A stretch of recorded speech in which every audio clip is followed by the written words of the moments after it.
பாம்பு கடித்த சுவடே இல்லை. பையனுக்கு ஆயுசு கெட்டி. பாம்பு கடித்த காயத்தை வைத்து மட்டும்தான் பையனை பாம்பு தீண்டி இருக்கிறது என்று சொல்லலாம். மிக்க நன்றி வைத்தியரே. எனக்கு எதற்கு நன்றி? நான் ஒன்றுமே செய்யவில்லையே இவனுக்கு. சமயோஜிதமாய் நீங்கள் செய்த அந்த பச்சிலை வைத்தியம்தான் இவனை பிழைக்க வைத்திருக்கிறது. இவன் உங்கள் மகனா? இல்லை ஐயா.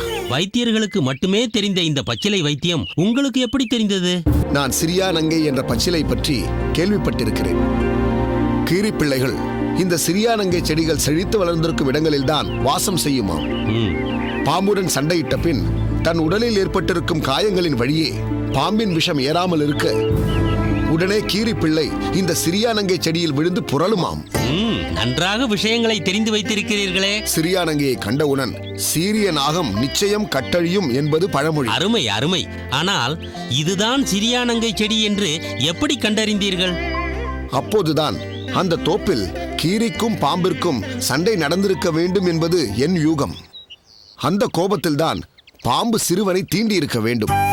சற்று தூரத்தில் கீரி ஒன்று ஒரு செடிக்குள் சென்று உரசுவதை நான் பார்த்தேன். உடனே அதுதான் சிரியா நங்கை செடியாக இருக்க வேண்டும் என்ற முடிவிற்கு நான் வந்தேன். அப்படித்தான் இந்த சிறுவனை நான். யார் நீங்கள்? இவனை பெற்றெடுத்த துர்பாகியசாலி நான் தான் ஐயா. வாழைகளை பறித்து வாடா என்று எந்த வேலையில் சொன்னேனோ, ஐயோ என் நாக்கில் சனி இருந்திருக்கிறது. என் நாக்கில் சனி இருந்திருக்கிறது ஐயா. அவனுக்கு ஒன்றும் ஆகவில்லை. அழுவதை நிறுத்துங்கள். உரித்த நார் போல் கிடக்கிறானே, இவனுக்கு ஒன்றும் ஆகவில்லை என்று சொல்கிறீரே, எப்படி ஐயா நான் நம்புவது? ஐயா உண்மையை சொல்லுங்களேன். இவன் பிழைப்பாளா? இவன் அம்மாவுக்கு நான் என்ன பதில் சொல்வேன்? அழுவதை முதலில் நிறுத்துங்கள்.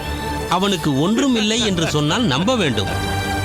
சற்று மயக்கத்தில் இருக்கிறான், அவ்வளவுதான். சிறிது நேரத்தில் மயக்கம் தெளிந்து எழுந்து விடுவான். பிறகு அவனை வீட்டிற்கு அழைத்துச் செல்லலாம். உண்மையாகவா சொல்கிறீர்கள்? இவனை பாம்பு தீண்டி விட்டது என்று சொன்னார்களே. அது உண்மைதான். ஆனால் கவலையே பட வேண்டாம். அவன் பிழைத்துக் கொண்டு விட்டான்.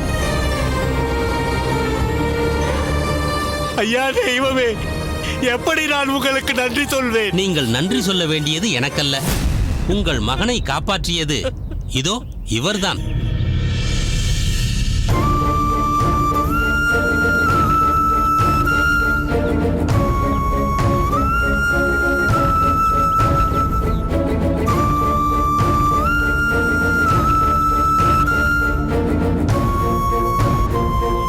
இவர் சமயோஜிதமாக செய்த வைத்தியத்தால் தான் உங்கள் மகன் பிழைத்தான். திருக்கட்சி, நான் உங்களுக்கு என்ன கைமாறு செய்ய போகிறேன்? உங்களை தூற்றிய இந்த வாயை என்ன செய்தால் தகும்? சொல்லுங்கள். இவரை தூற்றினீரா? என்ன சொல்கிறீர்கள்?